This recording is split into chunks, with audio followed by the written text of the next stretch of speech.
Assalamualaikum warahmatullahi wabarakatuh. Kurang semangat. Assalamualaikum warahmatullahi wabarakatuh. Alhamdulillahi rabbil alamin. Wassalatu wassalamu ala asyrafil anbiya'i wal mursalin wa ala alihi wa ashabihil mujahidin at-tahirin. Wa qala Allah ta'ala fi kitabihil karim, a'udzu billahi minasy syaithanir rajim. Walladzina amanu wa amilus solihati la nukallifu nafsan illa wusaha ulaika ashabul jannati hum fiha khalidun. Amma ba'du. Wa qala an-nabiy sallallahu alaihi wasallam, kullu ummati yadkhulunal jannah illa man aba. Qila wa may ya'ba ya Rasulullah, qala wa man ata'ani dakhalal jannah wa man asani faqad aba. Bapak-bapak, para remaja ahli jamaah masjid Al-Lafali yang semoga dimuliakan, dirahmati, diberikan maghfirah oleh Allah Subhanahu wa taala, rahimani wa rahimakumullah. Kita bersyukur kepada Allah Subhanahu wa taala karena di pagi hari yang cerah ini Allah memberikan kecerahan hati kepada kita. Dihiasi hati kita dengan iman sedemikian rupa sehingga kita dapat hadir memenuhi panggilan Allah. Kita dapat hadir menjadi tetamu Allah Subhanahu wa taala. Bersyukur kita yang kedua karena kita mendapat curahan daripada rahmat ilahi berkat perjuangan sang pemimpin dunia akhirat, berkat cucuran keringat, cucuran air mata dan cucuran darah Rasulullah Sallallahu Alaihi Wasallam, sehingga kita yang hidup di akhir zaman kita masih kebagian iman dan Islam. Hadirin rahimani rahimakumullah, pada kesempatan pagi hari ini kita akan membahas tentang bagaimana orang-orang yang beriman itu disebutkan dalam suratul A'raf, walladzina amanu wa amilus solihati la nukallifu nafsan illa wus'aha ulaika ashabul jannati hum fiha khalidun. Dan orang-orang yang beriman serta beramal soleh, la nukallifu nafsan illa wus'aha, kami tidak akan memberikan beban kepada mereka kecuali sesuai dengan kesanggupannya. Ulaika ashabul jannati, mereka itu akan ditempatkan menjadi penghuni surga.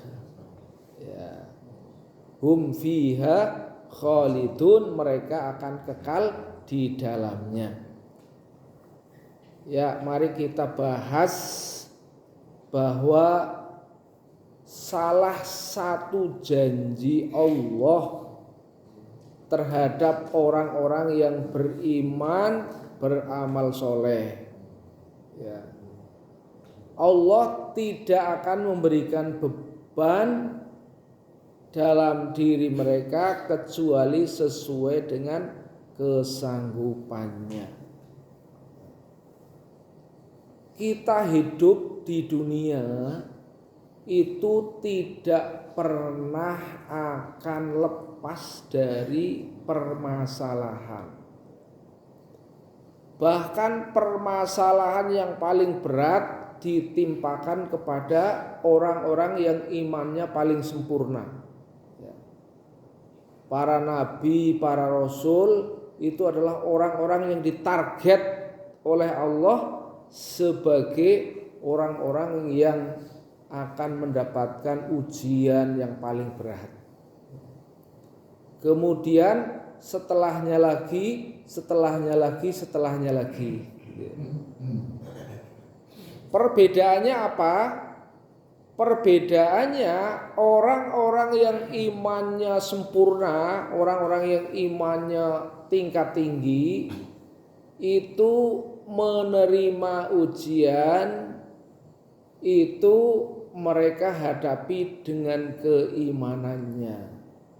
Sehingga walaupun ujian, rintangan, tantangan dalam hidup ini sangat berat, kualitasnya berat, tetapi cara menghadapinya juga sudah jitu. Karena apa? Dia menghadapi dengan imannya. Dia akan menyertakan Allah dalam segala urusan. Sedemikian rupa sehingga dia tidak akan mudah menghasilkan rasa dendam, tidak akan mudah menghasilkan rasa kecemasan, ketakutan, bahkan frustasi. Kalau kita lihat dari dimensi sejarah, bagaimana para nabi ulul azmi, ya, yaitu nabi-nabi yang Allah uji dengan berbagai macam tantangan, rintangan, ya, yang dihadapi. Dari mulai nabi, semuanya nabi mendapatkan ujian, ya, tapi kapasitasnya yang paling tinggi nabi-nabi yang disebut ulul azmi minar rusul. Bagaimana Nabi Ibrahim dalam menjalankan dakwahnya, ya kan? Kita lihat Nabi Ibrahim itu menyampaikan kebenaran begitu tegas, ya, lugas kepada bapaknya sendiri, bahkan kepada masyarakat pada situ, bahkan menghadapi tantangan dari raja sampai dia dimasukkan ke dalam api, dibakar hidup-hidup. Ada enggak sekarang kita yang tantangannya kayak Nabi Ibrahim, ya, dibakar api hidup-hidup gitu ya. Nah, itu salah satu tantangan. Tetapi la nukallifu nafsan illa wus'aha. Itu memang disetting oleh Allah sesuai dengan kemampuannya. Artinya kemampuan iman Nabi Ibrahim itu sudah setara dengan ujiannya. Ya. Bahkan Nabi Ibrahim diuji dengan seperti itu, ya. Ada malaikat yang datang untuk memberikan bantuan kepada Nabi Ibrahim. Kalau kamu mau Ibrahim, saya sudah diberi hak oleh Tuhanku, ya, untuk membantumu. Ya, penjaga angin datang menawarkan jasa dengan kemampuannya. Kalau mau ini akan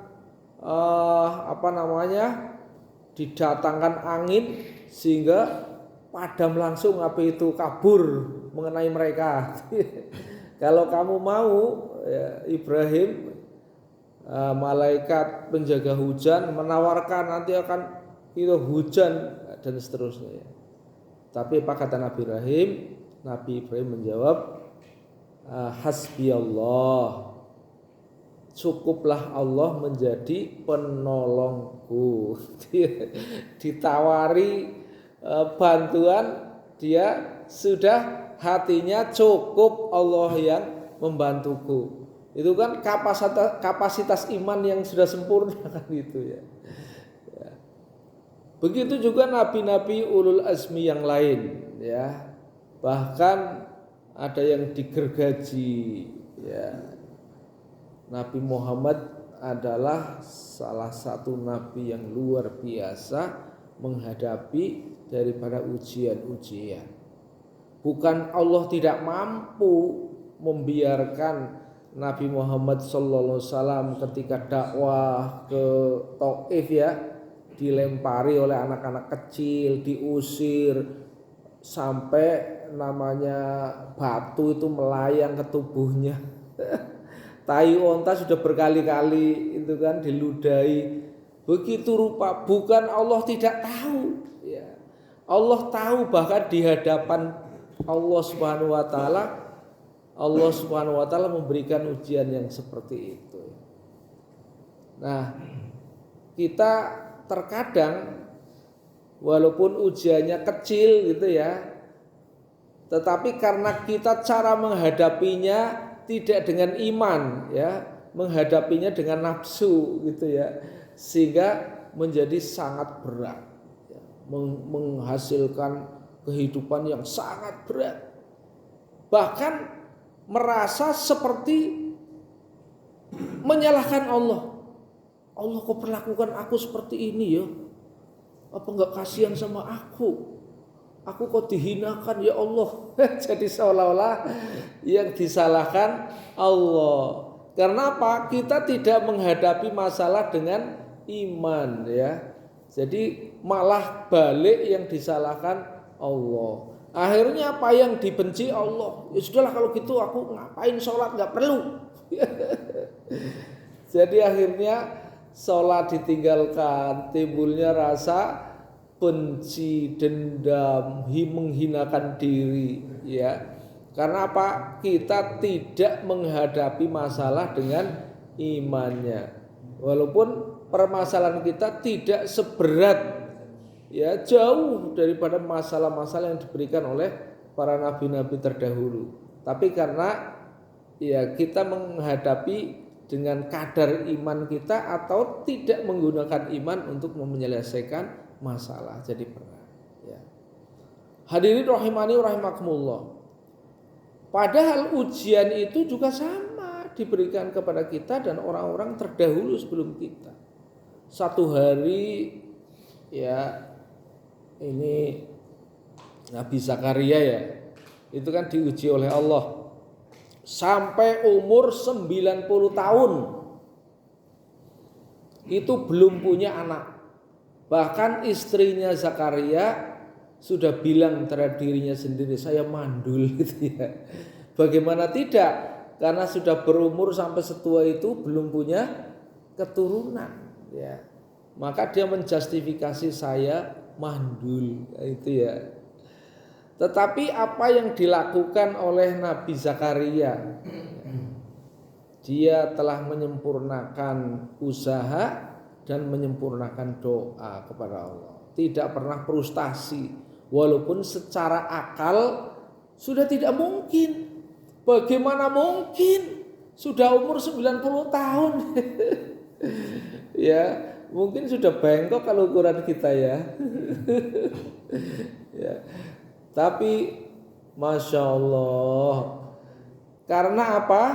Karena ketangguhan imannya ya, maka dia telah menyempurnakan usaha, menyempurnakan doa, sampai Allah bangga ya melihat daripada Nabi Zakaria dengan kesabarannya yang tidak pernah pupus dengan usaha dan doa yang dilakukan. Maka Allah mengabadikan ya dalam juz 3 itu ya yang lagi pada menghafalkan Quran.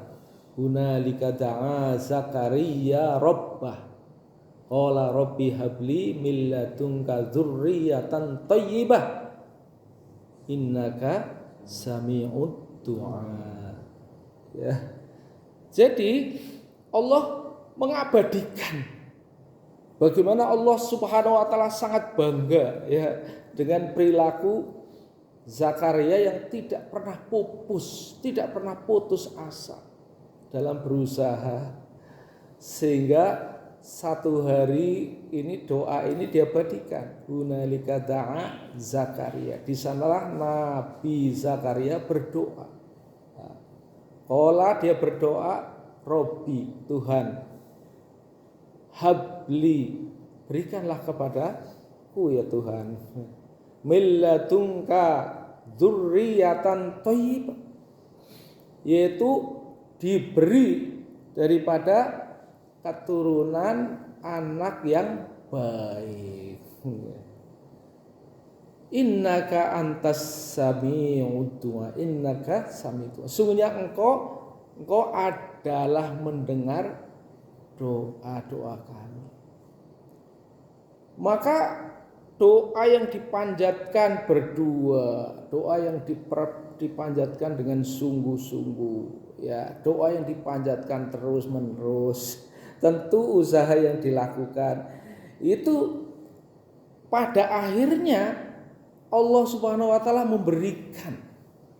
Fanadatul malaikatu wa huwa qailu yusalli fil mihrab annallaha yubasyshiruka bi Yahya musaddiqan bi kalimati minallahi wa sayyidan wa hasuram minas salihin. Ya, hadirin rahimani wa rahimakumullah. Walaupun kalau kita menggunakan logika berpikir, apa ya mungkin ya mandul kok punya keturunan, apa ya mungkin ya sudah 90 tahun ya. Kalau kita bandingkan dengan umur kita 90 itu kan sudah eyek-eyek ya.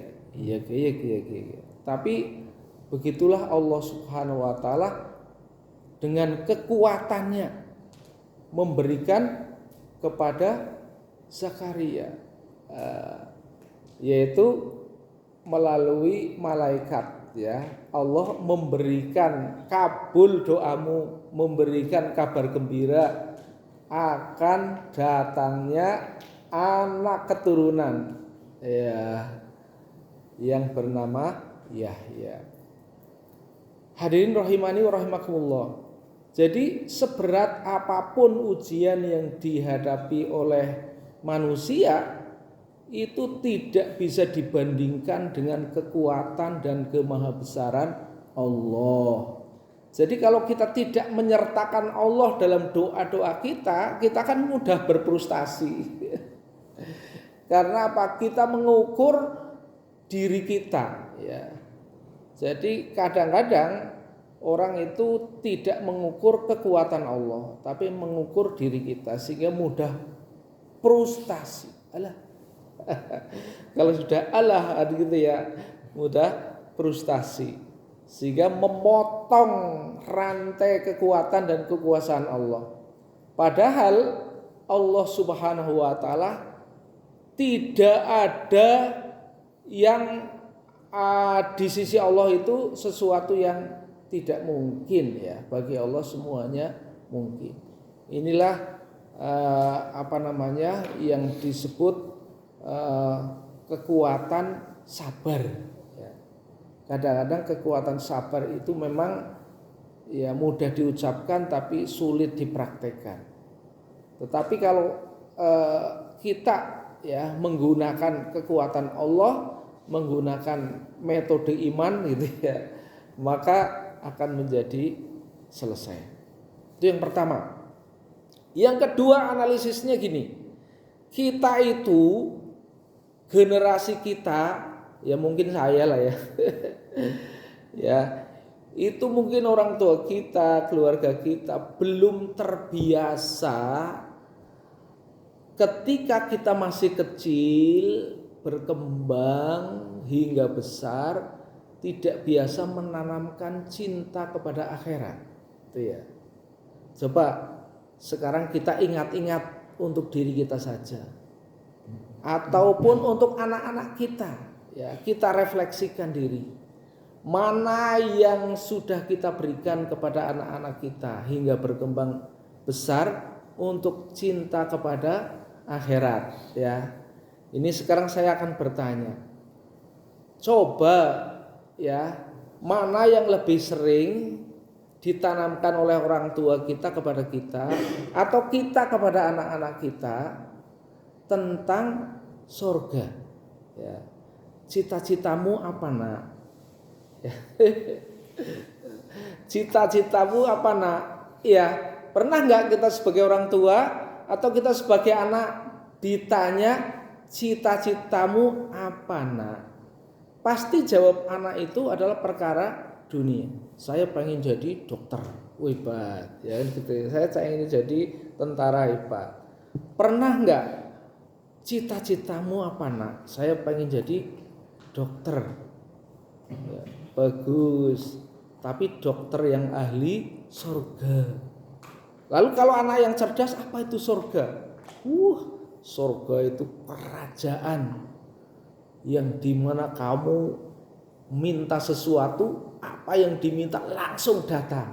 Wah, nggak usah pakai kerja. Ya, di sana artinya pernah nggak kita menanamkan cinta pada surga pada anak-anak kita? Ya. Nah ini kita refleksi ya.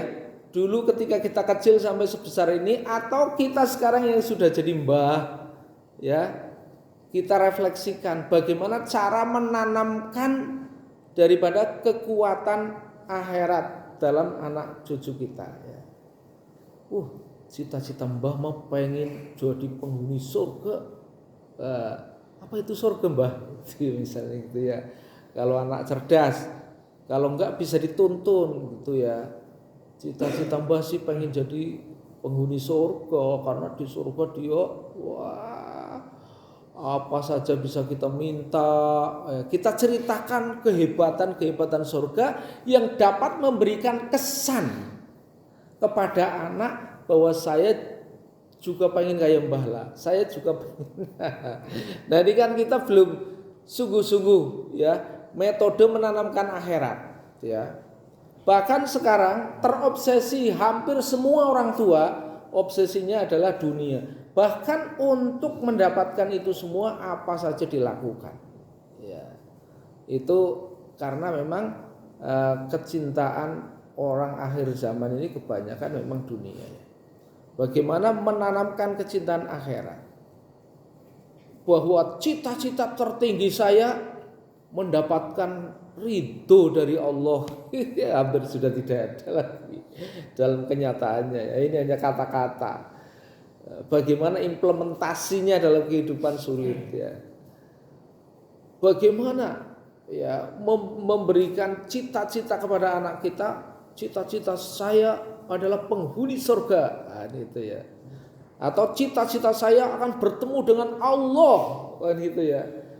Allah itu siapa? Allah itu zat yang begini. Ini enggak cita-cita saya pengen ketemu sama Allah. Kan gitu ya. Menanamkan rasa cinta kepada akhirat ini kita itu sangat lemah. Yang kita tanamkan, yang kita tunjukkan, yang kita hebat-hebatkan itu dunia sekarang ini. Oleh karena itu maka tumbuh berkembang ya menjadi dewasa tua tidak terobsesi lagi kepada kehebatan Allah. Mengapa jangan disalahkan ya? Jangan disalahkan anak-anak kita kenapa tidak terobsesi dengan kehebatan Allah dalam kehidupan, karena memang tidak pernah ditanamkan dari kecilnya ya. Sehingga lupa segala permasalahan yang dihadapi itu sudah hilang dari wacana kehebatan Allah. Nah itu menjadi asal muasalnya sebenarnya ya. asal muasal kita. Maka pembelajaran tentang tauhid, pembelajaran tentang Allah ya, itu juga sudah menjadi tidak menarik bagi anak ya. Karena apa? Seolah-olah itu adalah urusan nanti ya, atau itu tidak diyakini tapi dianggap sebagai cerita kisah yang apologis yang tidak masuk akal. Makanya sekarang kalau orang ditawarkan bahwa sholat qobliyah subuh rakaat al-fajar khairum minad dunya wa ma fiha ya, rakaat al-fajar khairum minad dunya wa ma fiha, 2 rakaat sebelum subuh lebih baik dari dunia dan seisinya. Itu sebenarnya hadis Nabi, hadisnya sahih gitu ya. Tetapi itu hanya diilmui. Anak-anak sebenarnya sudah pada tahu gitu ya. Seperti tahunya orang, kamu sholat baik apa tidak nak? Baik. Tapi kalau diajak sholat nggak mau, ya tahu kalau itu baik. Ya. Seperti dikatakan kepada pencuri, mencuri baik apa jelek? Jelek. Tapi tidak mampu meninggalkan. Hadirin rahimani wa rahimakumullah. Karena apa? Belum terobsesi dalam pikiran dan apalagi keyakinan. Karena belum diyakini walaupun apal dalilnya, yaitu hanya sekedar dalil yang dihafal, tapi tidak ada kekuatan untuk mengamalkan. Nah inilah sesungguhnya bagaimana iman itu adalah, kata Nabi, at-taqwa hahuna. Takwa itu ada di sini, di hati. Memasukkan kesan dalam hati ini yang sangat penting. Memasukkan kesan ke dalam hati. Ya. Nah, maka diteruskan dalam ayat berikutnya ya, bahwa Allah Subhanahu wa taala wa naza'na ma fi sudurihim min ghillin. Allah Subhanahu wa taala membebaskan ya, atau mencabut dalam hati orang yang beriman itu min ghillin, dari berbagai rasa gundah gulana, rasa dendam, kegelisahan ya. Itu Allah Subhanahu wa taala akan berikan ya kepada mereka rasa ketenangan, sakinah, mengembalikan segala urusan kepada Allah Subhanahu wa taala. Dan Allah janjikan kepada mereka tajri min tahtihimul anhar.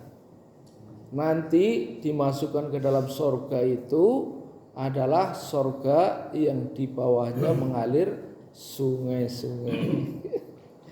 Orang tuh mesti lebih terkesan dohirnya. Surga itu adalah nanti di bawahnya mengalir sungai-sungai.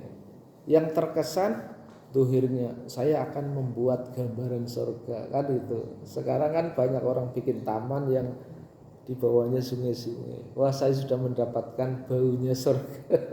Rumah saya sudah tak desain seperti surga. Kan fisiknya. Bagaimana amalannya tetap gak sholat ya.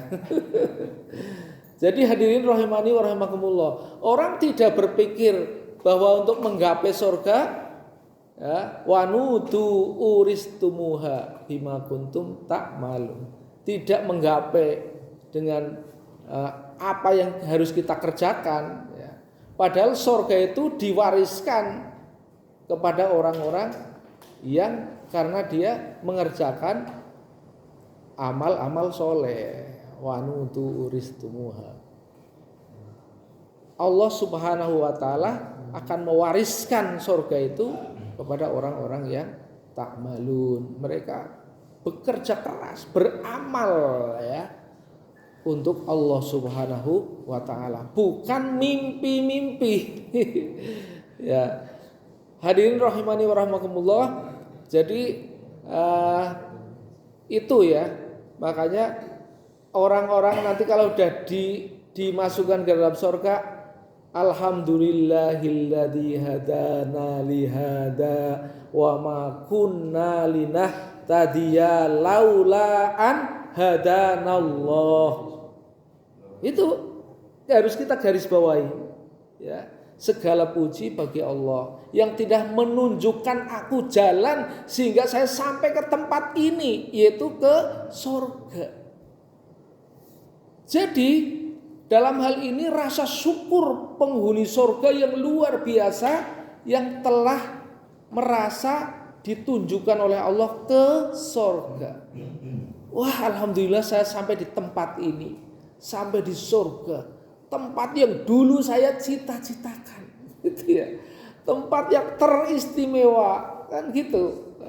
Hadana li hada wa ma kunna linahtadiya. Allah yang memberikan petunjuk. Tidak mungkin saya sampai di tempat ini kalau tidak ada petunjuk dari Allah. Laulaan hadanallah. Laqad ja'at rusulu rabbina bil haqq. Sungguh telah datang para rasul, para utusan ini dengan kebenaran. Janji Rasul itu benar. Ya. Kadang-kadang ada orang yang saking tidak sabarnya di dunia, mereka lebih percaya daripada setan daripada Tuhan. Mungkin bapak-bapak pernah mendengar kisah seorang ini ya, dulu saya tuh kecil sering mendengarkan drama Nyupang ya, drama Nyupang. Mungkin sekarang hampir tidak ada. Dulu itu sering itu di radio. Saya terkesan dengan sebuah kata-kata orang yang nyupang itu ya. Mereka mengatakan janji Tuhan entah kapan, tapi janji setan spontan. Saya ingat saja itu dulu kecil, jadi orang yang nyupang itu, dia kenapa kamu nyupang? Kenapa kamu ini gitu kan ditanya. Itu jawabannya. Jadi janji setan entah kapan, tapi janji Tuhan entah kapan, tapi janji setan spontan. Nah, karena apa yang diminta langsung datang pesugihan gitu ya. Nah, itu luar biasa. Dikatakan atau tidak dikatakan, tapi akhir zaman pada mengimplementasikan ini. Ya, buktinya misalnya kita katakanlah melakukan penelitian dalam satu desa ada berapa umat Islam ini ya. Sekarang yang sholat berapa, yang tidak sholat berapa, lebih banyak yang mana? Ya, dari yang sudah sholat, yang jamaah berapa, yang tidak jamaah berapa, sedikit lagi ya. Dari yang jamaah, yang istiqomah berapa, yang tidak istiqomah berapa, gitu ya, sedikit lagi. Ya, dari yang istiqomah sudah ikhlas berapa, yang belum berapa, sedikit lagi. Nah, begitu seterusnya ya. Jadi artinya kita bisa membayangkan betapa sesungguhnya surga yang luasnya seluas langit dan bumi gitu ya. Penghuninya sedikit gitu. Hadirin rahimani rahimakumullah. Maka bagaimana kita yang masih hidup di dunia, yang masih diberi kesempatan ya untuk mengubah nasib ya. Kadang-kadang kita ini kurang maksimal dalam usaha. Ada seorang datang kepada kiai, nyuntongane yai. Oh iya gimana? Kalau pengen diparingi keturunan. Terus iya saya doakan itu. Selama ini usahanya yang kamu lakukan apa? Terus doa yang sudah dipanjatkan Allah apa? Itu kata kiai ini. Apakah kamu sudah nikah? Dereng yai. Yo memperunurung nikah njaluk keturunan. Nah, jadi menyempurnakan usaha dulu ya. Punya keturunan yang bojo kan itu ya. Misalnya kan itu satu usaha. dan begitu seterusnya. Sudah berapa lama mulai ini kan itu. Jadi kadang-kadang kita sendiri itu lucu gitu ya, ingin punya keturunan tapi tidak nikah gitu ya. Kemudian kalau yang sudah nikah, saya sudah sekian tahun belum punya keturunan, atau saya sekian ya, itu sudah berapa lama kita sungguh-sungguh melakukan usaha, berdoanya sudah seperti apa dan seterusnya ya. Hadirin rahimani rahimakumullah, kadang-kadang kita terlalu suka kesusu ya. Jadi nah ini saya kira menjadi pelajaran yang sangat penting bahwa kita menjadi hamba bagi Allah. Marilah kita siapkan ya generasi muda kita, generasi yang cinta akhirat. Sebagai orang tua, mari kita tanamkan anak cucu kita untuk cinta kepada akhirat. Kenalkan itu surga ya. Kenalkan itu neraka. Kenalkan itu Allah, kenalkan itu Rasulullah. Itu perkara-perkara yang paling penting ya. Cerita-cerita sebelum tidur. Pernah nggak sekarang? Kalau tidur kita sekarang kan coba kita refleksi aja terhadap diri kita sendiri ya. Kita sering menemani cucu kita tidur apa enggak, atau kita ketika menemani anak kita tidur apa yang kita cerita dulu kecil kita ya, yang dahulu ya, yang hebat itu orang-orang dahulu berarti itu ya. Mesti menjelang tidur itu diceritani ya, dongengnya tapi bukan adongeng ya, bukan kancil nyolong timun akhirnya menjadi pencuri tapi cerita-cerita para sahabat ya, cerita orang-orang terdahulu yang hebat-hebat ini sampai anak cucu kita terlelap tidur, besok minta cerita lagi. Nah, itu akan anak seneng gitu ya dengan metode cerita itu. Tapi sekarang biasanya HP kasih telinga nyanyi-nyanyi. Nah, itu atau diperkenalkan game ya sampai tertidur. Nah, ini maka itu adalah produk dari orang tua kita ya, yang keliru. Akhirnya kekeliruan itu sudah menjadi kesukaan anak-anak kita, sehingga tidak pernah lepas dari game ya. Kalau nggak di game, kalau nggak main game nggak bisa tidur. Jadi tidurnya main-main ya.